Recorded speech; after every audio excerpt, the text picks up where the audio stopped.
Radhe Radhe. Hi friends, அனைவருக்கும் வணக்கம். எல்லோரும் எப்படி இருக்கீங்க ஃப்ரெண்ட்ஸ்? நல்லா இருக்கீங்களா? இதுக்கு முன்னாடி போட்ட வீடியோலேயே காமிச்சிருப்பேன். இந்த இடத்துல வந்து வெள்ளரிக்காய் வாங்குறதுக்காக சொல்லியிருந்தேன் அப்படின்னு சொல்லி. ஆக்சுவலாக வெள்ளரிக்காய் ரேட் வந்து ஒடிஷாவில் இப்போ 40 ரூபா இருக்குது. அங்கே வந்து ஒரு 1/2 கிலோ வாங்கிட்டு வந்துட்டோம். இங்கே வந்து பார்த்திங்கன்னா மார்க்கெட் நான் நிறைய வீடியோஸில் காமிச்சிருப்பேன். இங்கே ஃபுல்லாக கடைகளாக இருக்கும். இப்போ பாருங்கள், இந்த இடம் ஃபுல்லாக எல்லாமே எடுத்துட்டாங்க கடையெல்லாம். ஏன்னா திருவிழா நடக்க போது 108 தேர் வச்சு திருவிழா பண்ணுவாங்கன்னு ஆல்ரெடி ஒரு வீடியோ கூட பண்ணியிருந்திருப்பேன். அந்த மாதிரி தான் இந்த மாதிரி வாழைக்காய் தாறு எல்லாம் வந்து காய்கறிகளை வச்சு அப்படி அப்படியே விற்றுட்ருப்பாங்க. ஒரு சிலர் வந்து காலையில் டைமில் வந்து அப்படியே வந்து கொடுத்துட்டு போயிடுவாங்க. அதாவது ரேட் வந்து கம்மியாக விற்றுட்டு போயிடுவாங்க. வியாபாரிகள் வந்து அதை வாங்கி வச்சு விற்றுக்கிட்டு இருப்பாங்க. அந்த மாதிரி தான் இங்கே மோஸ்ட்லி வந்து சேல்ஸ் பண்ணுவாங்க. இந்த மார்க்கெட் பேர் வந்து பலங்கா மார்க்கெட் அப்படின்னு சொல்லுவாங்க. இப்போ ஒரு காய்கறிகளோட ரேட்லாம் என்னென்னு பார்க்கலாம். ஆக்சுவலாக இந்த சீசனுக்கு மட்டும்தாங்க. எந்தெந்த சீசனில் எந்தெந்த வெஜிடபிள்ஸ் கிடைக்குதோ அப்போல்லாம் வந்து ரேட் கம்மியாக இருக்கும், கிடைக்காத டைமில் அதிகமாக இருக்கும். அந்த மாதிரி இப்போ வந்து புதினா வந்து இது நல்ல பெரிய கட்டாக இருக்குது. இது வந்து 20 ரூபான்னு சொன்னாங்க. சின்ன சின்ன கட்டாக இருந்தால் 3 கட்டு 20 ரூபா அப்படின்னு சொன்னாங்க. இது பெருசாக இருக்கிறதுனால 1. கொத்தமல்லி வந்து ஒரு 3 கட்டு வந்து 10 ரூபா, குட்டி குட்டியாக இருக்கிறதுனால 3 கட்டு 10 ரூபா அந்த மாதிரி சொன்னாங்க. கீரையுமே வந்து 3 கட்டு 10 ரூபா, 2 கட்டு 10 ரூபா அந்த மாதிரி ஒரு கீரைக்கு ஏற்ற மாதிரி தான். பூவுமே ரேட் வந்து விற்றுக்கிட்டு இருந்தாங்க. பூ வந்து அதிகமாக வந்து வாங்குகிற ஆளுங்களுக்கு ரேட் போட்டு அந்த மாதிரி கொடுக்குற மாதிரி விற்றுட்டு இருந்தாங்க. இது வந்து கூறு மாதிரி சின்ன சின்ன கூறில் வந்து கட்டி கொடுத்து 20 ரூபா 10 ரூபா அந்த மாதிரி விற்றுட்டு இருந்தாங்க. அதுக்கப்புறமா வந்து பப்பாளிக்காய் பாருங்கள், எங்கள் வீட்டில் எவ்வளோ பப்பாளிக்காய் இருக்குது இங்கே விற்றுக்கிட்டு இருக்காங்க. பப்பாளிக்காய் வந்து ஒரு கிலோ 40 ரூபாவாம். எங்கள் வீட்டான வந்து வியாபாரிங்க வாங்கிட்டு போகும்போது 12 ரூபா 10 ரூபாய்க்கு வாங்கிட்டு வருவாங்க. ஒரு பூசணிக்காய் வந்து 20 ரூபா 25 ரூபா அந்த மாதிரி சொன்னாங்க. பலாக்காய் வந்து ஒரு காய் 50 ரூபா. ஏன்னா பலாக்காய் வந்து இங்கே மோஸ்ட்லி நிறைய விரும்பி சாப்பிடுவாங்க. இப்போ வந்து இன்னும் சீசன் வரலை அப்படின்றதுனால நல்லா ரேட் வந்து கொஞ்சம் 50 ரூபா 60 ரூபா அந்த மாதிரி இருக்குது. ரேட் வரும்போது இன்னும் கொஞ்சம் கம்மியாகும். ரேட்டு புதுசாக வரும்போது ஒரு 70 ரூபா 80 ரூபா அந்த மாதிரி இருக்கும். பலாக்காய் பொறுத்த வரைக்கும் இங்கே டால்மா செய்வாங்க, செம்ம சூப்பராக இருக்கும். அதோட காரக்குழம்பு மாதிரியும் செய்வாங்க, நல்லாயிருக்கும். அதுக்கப்புறமா இந்த இலந்தங்காய், பெரிய பெரிய இலந்தங்காய் இருக்குது இல்லையா, அது 1 கிலோ 40 ரூபான்னு சொன்னாங்க. அது வந்து நான் ஒரு 1/2 கிலோ வாங்கிக்கிட்டேன். முருங்கைக்காய் வந்து 1 கிலோ 100 ரூபாவாம். ஏன்னா இப்போ வந்து ரேட்டு அதிகமாக இருக்குது. மோஸ்ட்லி முருங்கைக்காய் நிறைய டைம் வந்து அப்படி தான் இருக்கும். இந்த முருங்கைக்காய் வந்து கொஞ்சம் காஞ்ச மாதிரி இருந்தது, அதனால் நான் இங்கே வாங்கலை. இங்கே பார்த்திங்கன்னா எல்லா வெஜிடபிள்ஸும் கிடைக்கும். இந்த முருங்கைக்காவும் அதே மாதிரி தான் காஞ்சி இருந்தது. காலையில் வந்து வியாபாரம் பண்ணி கொண்டு வரவங்க எடுத்துகிட்டு வந்து இங்கே விடிய காலை டைமில் விற்பாங்க. இங்கே கடை போட்டு விற்கிறவங்க அதை வாங்கி சேல்ஸ் பண்ணுவாங்க. இல்லைனா அதாவது நேற்றே போயிட்டு எல்லாம் ஊரில் வந்து சுற்றி எந்தெந்த ஊரில் என்னென்ன வெஜிடபிள்ஸ் வந்து கிடைக்குமோ அங்கெல்லாம் அவங்களுக்கு தெரிஞ்சிருக்கும். அங்கே போய் அவங்க விவசாயம் பண்ணியிருப்பாங்க இல்லையா, அங்கேருந்து வாங்கிட்டு வருவாங்க. அந்த மாதிரி தான் ஒரு சில டைமில் வந்து எங்ககிட்டயும் வந்து பப்பாளி காய் வந்து வாங்கிட்டு போவாங்க. 12 ரூபா 13 ரூபாய்க்கு எங்கள் மூத்தார் வந்து எங்கள் வீட்டில் இருக்கு இல்லையா, அதெல்லாம் பறித்து விற்றுருவார். அதுக்கப்புறம் வெங்காயம் வந்து ரேட் வந்து இன்றைக்கி 30 ரூபா அந்த மாதிரி இருந்ததுங்க. ஆனால் உருளைக்கிழங்கு 40 ரூபாயாம். இப்போ நான் ஒரு 2-3 நாள் முன்னாடி வந்து மார்க்கெட் வாங்கி உருளைக்கிழங்கு வாங்கிட்டு போனேன் இல்லையா, அப்போ வந்து உருளைக்கிழங்கு 1 கிலோ 1.25 கிலோ 20 ரூபான்னு சொல்லி கொடுத்தாங்க. இன்றைக்கி 40 ரூபாவாம், ரேட்டு ஜாஸ்தி. பீன்ஸ் வந்து 1 கிலோவே 20 ரூபா தான், 25 20. தக்காளி வந்து 1 கிலோ 20. அதுக்கப்புறம் பட்டாணி வந்து 1 கிலோ 40 அந்த மாதிரி 3. முருங்கைக்காய் வந்து இந்த தம்பியை ஒன்று கொடுத்தான், அதுவுமே வந்து காஞ்சிருந்தது. அதனால் நான் வேணான்னு சொல்லிட்டேன். ஒரு கட்டு வந்து 35 ரூபா, ஒரு கட்டு 30 ரூபா 50 ரூபா அந்த மாதிரி ஒரு ஊரில் ஒரு ரேட்டு வந்து ஒரு கடையில் ஒரு ரேட் போட்டுட்ருந்தாங்க. உருளைக்கிழங்கு ரேட் வந்து இப்போ வந்து திடீர்னு என்னன்னு தெரியல ஏறி இருக்குது. இதுக்கு முன்னாடி வந்து 20 ரூபா இருந்துச்சு.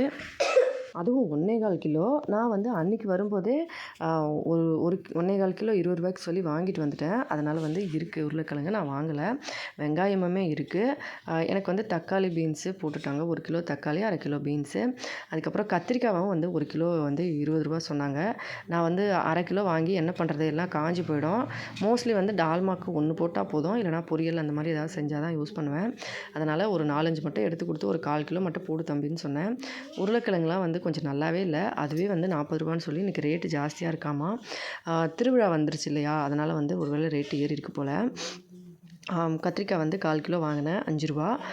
மொத்தமாக சேர்த்துட்டு பீன்ஸ் வந்து 15 ரூபாய்க்கு போடுறேன்னு சொன்னால் சரின்னு போட்டுட்டு எல்லாத்தையும் சேர்த்துட்டு 40 ரூபாய்க்கு வாங்கிட்டேன். 40 ரூபாய்க்கு பீன்ஸு 1/2 கிலோ, 1/4 கிலோ கத்திரிக்காய், 1 கிலோ தக்காளி, இது சேர்த்து 40 ரூபா. நான் 100 ரூபா கொடுத்தேன். அவன் 30 ரூபா 60 ரூபா திருப்பி கொடுத்துருக்கான். முருங்கைக்காய் வந்து எடுத்து காமிச்சான் அந்த தம்பி. அது வந்து ஃபுல்லாக வந்து காஞ்ச மாதிரி இருந்துச்சு. அதனால் வேணான்னு சொல்லிட்டேன். அதுவுமே வந்து 30 ரூபா சொன்னான். ஆனால் நல்லா இல்லை. ரோட் சைட்லேயே ஒரு கடை வச்சு விற்றுட்ருப்பாங்க. நான் வந்து ஆல்ரெடி நிறைய வீடியோஸில் காமிச்சிருப்பேன். அந்த பக்கம் வந்து விற்கும்போது அங்கேயே எதிரிலே வாங்கிட்டு போயிடுது. உள்ளுக்குள்ளே மார்க்கெட் இருக்கிறதே எனக்கு தெரியாது. நான் இப்போ தான் பார்க்குறேன். ஆக்சுவலாக வந்து இந்த பக்கம்லாம் நான் வந்ததே கிடையாது. சுற்றி வந்து பூஜை, அதாவது மேலா பூஜை நடக்க போகிறதுனால எல்லாம் அந்த இடம் ஃபுல்லாக க்ளீன் பண்ணியிருக்காங்க. ஆக்சுவலாக இந்த கேபின் மாதிரி இருக்கும் இல்லையா, அந்த கேபின் எல்லாமே கூட எடுத்திருக்காங்க. அவ்வளோ பெரிய பூஜை நடக்கும் இங்கே. 108 தேர் கொண்டு வந்து வைக்கிற மாதிரி. இந்த டைமில் எப்போவுமே வந்து அந்த மாதிரி தான். பீர்க்கங்காய் வந்து 1 கிலோ 20 ரூபா அந்த மாதிரி சொல்லிட்டு இருந்தாங்க. இஞ்சி பூண்டு எல்லாமே வந்து 100 வந்து 10 ரூபா அந்த மாதிரி தான் சொன்னாங்க. பூண்டு வந்து 100 20 ரூபா அந்த மாதிரி. இங்கே இருக்கிற காய்கறியில் இந்த வெண்டைக்காய் வந்து இப்போ சீசன் இல்லை. அதனால் வெண்டைக்காய் மட்டும் 1 கிலோ வந்து 120 ரூபா சொன்னாங்க. ஆக்சுவலாக நான் வந்து ஷாக் ஆகிட்டேன். என்னங்க இவ்வளோனா, இப்போ தான் வருது இல்லையா புதுசாக, அதனால் அப்படின்னு சொன்னாங்க. அதுக்கப்புறம் ஒரு கேப்சிகம் வாங்கிக்கலாம் பிரியாணியில் போட அப்படின்னு சொல்லிட்டு ஒரு கேப்சிகம் வாங்கினேன். கேப்சிகம் வந்து 1 20 ரூபா வாங்கினாங்க. அதுக்கப்புறமா பொட்டலோன்னு ஒரு காய் இருக்கும், அதாவது பர்வல். அது வந்து 1 கிலோ வந்து 120 ரூபா சொன்னாங்க. அது வந்து எப்போவுமே ரேட்டு தான் அந்த காயை பொறுத்த வரைக்கும். ஏன்னா ஒடிஷாவில் அதை மோஸ்ட்லி விரும்பி சாப்பிடுவாங்க. எங்கள் ஊர் பக்கத்தில் வந்து ஒருத்தவங்க விற்கிறாங்க. அது வந்து ஒரு ரேட் வந்து 1 கிலோவே வந்து 60 ரூபான்னு சொல்லி அவங்க விற்கிறாங்க. அதனால் அங்கேயே வாங்கிக்கலாம் அப்படின்னு சொல்லிட்டு. அதுக்கப்புறம் முருங்கைக்காய் வந்து ஒரு கட்டு வந்து 30 ரூபா அப்படின்னு சொன்னாங்க. இது வந்து கொஞ்சம் காஞ்ச மாதிரி இருந்தது இதுவுமே கூட. நான் வந்து கேட்டதுக்கு இங்கே வந்து இவங்க 50 ரூபான்னு சொன்னாங்க. நான் வந்து அங்கேயே 30 ரூபா சொன்னாங்க. ஆனால் லைட்டாக காஞ்சிருந்தது. இதுவுமே லைட்டாக காஞ்சிருக்கு. ஆனால் 50 ரூபா சொல்கிறாங்களே அப்படின்னு சொல்லி ஷாக் ஆகிட்டேன். அதனால் வேண்டான்னு சொல்லிட்டேன். மறுபடியும் இன்னொரு இடத்துல அந்த பக்கம் வரும்போது இன்னொரு இடத்துல பார்க்கும்போது அங்கே வந்து ஒரு கட்டு முருங்கைக்காய் 20 ரூபான்னு சொன்னாங்க. நல்லா எலசாக இருந்தது. ஃபுல்லாக வந்து மெலிசாக இருந்தது. ஆனால் நல்லா இருந்தது. டேஸ்ட்டும் நல்லாயிருக்கும் அப்படின்னு சொன்னாங்க. சரின்னு சொல்லிவிட்டு அங்கே வந்து வாங்கினேன் ஒரு கட்டு. இங்கே தான் வெண்டைக்காவை கேட்டேன். இங்கே பாருங்கள், வெண்டைக்காய் இவ்வளோ தான் வச்சுருக்காங்க. ஆக்சுவலாக எந்த கடையிலுமே வெண்டைக்காவை நான் பார்க்கவே இல்லை. இந்த ஒரே கடையில் தான் வச்சுருக்காங்க. அதுவே வந்து 1 கிலோ 120 ரூபான்னாங்க. அதனால் நான் வேணான்னு சொல்லிவிட்டு முருங்கைக்காய் வாங்கினேன். ஹஸ்பண்ட் கிட்ட எல்லா பேக்கையும் கொடுத்துட்டு நான் கொஞ்சமாக வெயிட் கம்மியாக இருக்கிறதெல்லாம் என்கிட்ட கொடுத்துட்டாரு. நானும் எடுத்துட்டேன். ஆக்சுவலாக வண்டியில் வந்து டிக்கியில் வந்து எல்லாத்தையும் வச்சுக்கலாம் அப்படின்னு சொல்லிட்டு எடுத்துகிட்டு வந்துட்டோம். பேக் கொண்டு வர மறந்துட்டேன் ஆக்சுவலாக. அதுக்கப்புறமா இந்த பக்கம் வந்தால் பாகற்காய் வந்து நிலத்தில் வந்து புதுசாக பறித்து கொண்டு வந்து விற்றுட்டு இருந்தாங்க. அதுவுமே வந்து 1 கிலோ 40 ரூபா சொன்னாங்க. நான் அரை கிலோ 20 ரூபாய்க்கு வாங்கினேன். எலுமிச்சை பழம் வந்து அதான் 10 காய் வந்து 10 ரூபா அந்த மாதிரி ரேட்டில் விற்றுட்டு இருந்தாங்க. இங்கேயுமே வெண்டைக்காய் இருந்துச்சு. இங்கே வெண்டைக்காய் கேட்டதுக்கு அவங்களுமே 100 ரூபா தான் சொன்னாங்க. நான் வேணான்னு சொல்லிட்டேன். பாகற்காய் வந்து ஃபுல்லாக கொஞ்சம் டஸ்ட்டாக தூசியாக மண்ணாக இருந்த வந்து இப்போ தான் பறித்து கொண்டு வந்திருக்காங்க போல். இந்த குட்டி குட்டி பாவக்காய், நான் பெரிய பெரிய பாவக்காய் விட இது நல்லாயிருக்கும். அதனால் வந்து நான் அது வாங்காமல் இது வாங்கினேன். இது வந்து அரை கிலோ 20 ரூபா கொடுத்தேன்.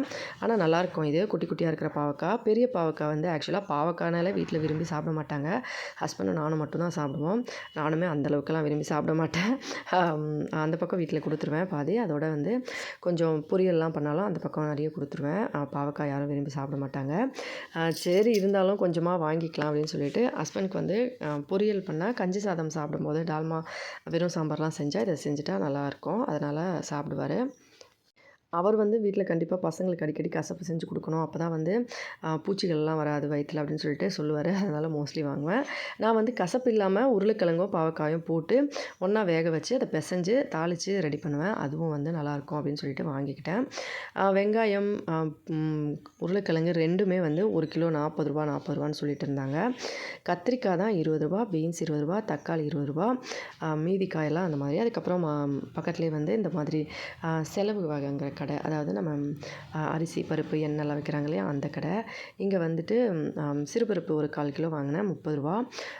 ஆக்சுவலாக காய்கறி மட்டும் சீசனுக்கு ஏற்ற மாதிரி ரேட் வந்து குறைஞ்சும் அதிகமாகவும் இருக்கும். மற்றபடி இந்த பொருட்கள்லாம் ரேட்டு சேமாக தான் இருக்குங்க. எதுவுமே ரேட்டு குறையாது. ரீஃபைண்ட் ஆயில், நமக்கு ஃப்ரீடம் ஆயிலு, உப்பு, பருப்பு, எண்ணெய் எல்லாமே சேம் ரேட்டு தான். பருப்பு வந்து 1 கிலோ வந்து 140 ரூபா. சென்னையில் எவ்வளோ விற்கிறாங்கன்னு தெரியல. எனக்கு தெரிஞ்சால் நண்பர்கள் கமெண்ட்டில் சொல்லுங்கள்.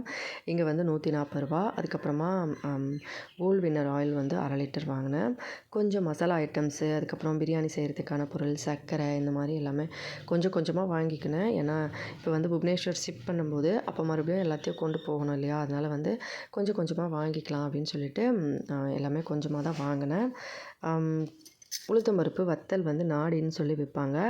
அது வந்து 1 கிலோ 1/4 கிலோ ரூ. 45 சொன்னாங்க. 1/2 கிலோ வந்து ரூ. 90. அது வந்து உடம்புக்கு ரொம்ப நல்லது. அதனால் வந்து ரேட் ஜாஸ்தி. பருப்பு வந்து 1/4 கிலோ கொடுத்தாங்க. நான் வந்து 1/2 கிலோ கொடுத்துருங்கன்னு சொன்னேன். ஃபஸ்ட்டு வந்து சிறுபருப்பு 1/4 கிலோ வாங்கியிருந்தேன். அதுக்கப்புறம் சர்க்கரை, கொஞ்சம் மசாலா ஐட்டம் இந்த மாதிரி பொருட்கள்லாம் எல்லாம் வாங்கிட்டு இங்கே வந்து கடையில் ரூ. 295 அந்த மாதிரி ஆச்சு. கொஞ்சம் பொருள்லாம் வாங்கினேன். பிரியாணி அரிசி வாங்க மறந்துட்டேன். வெஜிடபிள் பிரியாணி செய்யணும்னு ரொம்ப நாளாக வந்து நினச்சிட்டே இருந்தேன், செய்யவே இல்லை. அதோடு வந்து நேற்று கடையில் சாப்பிட்டு வந்தோடனே பசங்களுக்கு வந்து வீட்டில் விட்டுட்டு வந்ததுனால நாங்கள் 2 பேரும் மட்டும் சாப்பிட்டனால மனசு ஒரு மாதிரியாக இருந்துச்சு. சரி வாங்கிட்டு வந்துடலாம் அப்படின்னு நினச்சா, வேண்டாம் நம்ம வந்து வீட்டிலேயே செஞ்சு எல்லாேருக்கும் கொடுக்கணும் அப்படின்னு சொல்லிட்டு, ஏன்னா வீட்லேயும் வந்து அந்த பக்கம் வீட்டில் எல்லாருமே வந்து கேட்பாங்க அடிக்கடி பிரியாணி செய்யலையான்னு சொல்லி, நல்லா செஞ்சுட்டு எல்லாேருக்கும் கொடுத்துடலான்னு சொல்லி ஹஸ்பண்ட் வந்து 1 கிலோ வாங்க சொன்னார். ஆக்சுவலாக அரிசி வாங்க இங்கே மறந்துட்டேன். இங்கே எல்லா பொருளும் வாங்கி கிளம்பியாச்சு. பில் போட்டாச்சு. பில் போட்டு கிளம்புன அப்புறமா வழியில் வரும்போது தான் அரிசி வந்து ஞாபகம் வந்துச்சு. இதெல்லாம் பாருங்கள். இது வந்து பலங்கா மார்க்கெட் பக்கத்தில் இருக்க வீடுங்கள்லாம் இப்படி தான் வந்து பக்கத்தில் ரொம்ப இடுக்கமாக கட்டியிருப்பாங்க. இதுவுமே வந்து மார்க்கெட் பக்கத்தில் அப்படின்றதுனால, அதுக்கப்புறம் இந்த கடைக்கு வந்து இது வீட்டுக்கு வர பக்கத்தில் ஒரு நல்ல பெரிய கடை ஒன்று வச்சுருக்காங்க. இவங்க வந்து நேவியில் வேலை செஞ்சாங்களாம். இங்கே ஒரு தாத்தா உட்காந்துருப்பாரு. அவங்க தான் வந்து கடை போட்டிருக்காங்க. ரொம்ப நல்லா பேசுவாங்க, தமிழ்நாடா அப்படி இப்படின்னு சொல்லிட்டு. அதுக்கப்புறமா ஹஸ்பண்ட் வண்டியிலே உட்காந்துட்டு இருந்தார். நான் 1 கிலோ அரிசி மட்டும் வாங்கிட்டு வா அப்படின்னு சொன்னார். நான் அரிசியும் தேங்காய் எண்ணெயும் வாங்கிட்டு இந்த ரூ. 1 மசாலா வந்து நான் எந்த கடையில் பார்த்தாலுமே அது வந்து எனக்கு என்னன்னு தெரியலை, இப்போலாம் கிடைக்கிறதில்ல. நான் வந்த புதுசில் இந்த ரூ. 1 மசாலா யூஸ் பண்ணி தான் நிறைய குழம்புலலாம் ஒடிஷா வந்த புதுசில் குழம்பு செய்ய, அதாவது ஒடிஷா குழம்புலாம் செய்ய வராது, தக்காளியெல்லாம் ரொம்ப கம்மியாக போட்டு அப்போ வந்து இந்த மசாலாலாம் போட்டு தான் குழம்பு செய்வேன். எங்கள் ஓரக்குத்தி செய்கிறது வந்து அவங்க எப்படி செய்கிறாங்களோ அதை பார்த்துட்டு அதே மாதிரி நானும் வந்து செய்வேன். அவங்க வந்து சொல்லுவாங்க, இது மசாலா ஒன்று போடணும், அது ஒன்று போடணும் அந்த மாதிரி. அப்போ வந்து நான் அதே மாதிரி செஞ்சதுனால எனக்கு என்னன்னு தெரியல, இந்த மசாலா எங்கே பார்த்தாலும் ரூ. 1 பேக்கெட் நான் வந்து வாங்கிப்பேன்.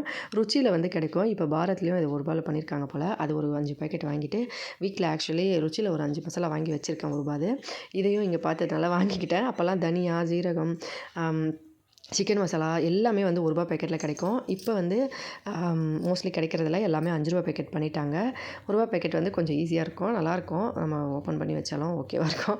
ஹஸ்பண்ட் அதுக்கப்புறமா வந்து தேங்காய் எண்ணெய் வந்து நல்லதாக வாங்க அப்படின்னு சொன்னார். அதனால் வந்து செக் பண்ணார், எது நல்லாயிருக்கும்னு சொல்லிட்டு ஒரு பேக்கெட் வாங்கிட்டு அதுக்கப்புறமா வீட்டுக்கு வந்துவிட்டோம். வீட்டுக்கு வர வழி தான் இது, பலங்கா ரோட்லேருந்து வர வழி. போகும்போது வேறு பக்கமாக போனோம், வரும்போது வேறு பக்கமாக வந்திருக்கோம். சுற்றிட்டு பஜார் பக்கமாக வந்து காய்கறிலாம் வாங்கிட்டு கிளம்பிட்டோம். வீட்டுக்கு வந்துட்டு ஃப்ரெஷ்அப் ஆகிட்டு மறுபடியும் வந்து வெஜிடபிள் பிரியாணி பண்ணி எல்லாமே கட் பண்ணி நான் பிரியாணி செஞ்சேன். ஹஸ்பண்ட் வந்து எங்கேயோ கொஞ்சம் வேலை இருக்குதுன்னு சொல்லிட்டு வெளியில் போயிட்டு வந்தார். ஃப்ரெண்ட்ஸுங்க யாரோ கூப்பிட்றாங்கன்னு சொல்லிட்டு அங்கே போயிட்டு வந்தார். அதுக்கப்புறம் நான் வீட்டுக்கு வந்துட்டு வெஜிடபிள் பிரியாணி செஞ்சு எல்லோரும் சாப்பிட்டோம். அந்த பக்கம் 3 வீட்டுக்கு நிறைய கொடுத்துட்டு இவ்வளோ வச்சுட்டு நாங்கள் வந்து வீட்டில் சாப்பிட்டோம். நல்லா இருந்தது டேஸ்ட்டு. வீடியோ பிடிச்சிருந்தா லைக் பண்ணி, ஷேர் பண்ணி, சப்ஸ்கிரைப் பண்ணுங்கள். ஹெல்தியாக சாப்பிட்டு சந்தோஷமாகவும் சேஃபாகவும் பத்திரமா வருங்க. இதே மாதிரி இன்னொரு வீடியோவில் பார்க்கலாம் ஃப்ரெண்ட்ஸ். நன்றி, வணக்கம்.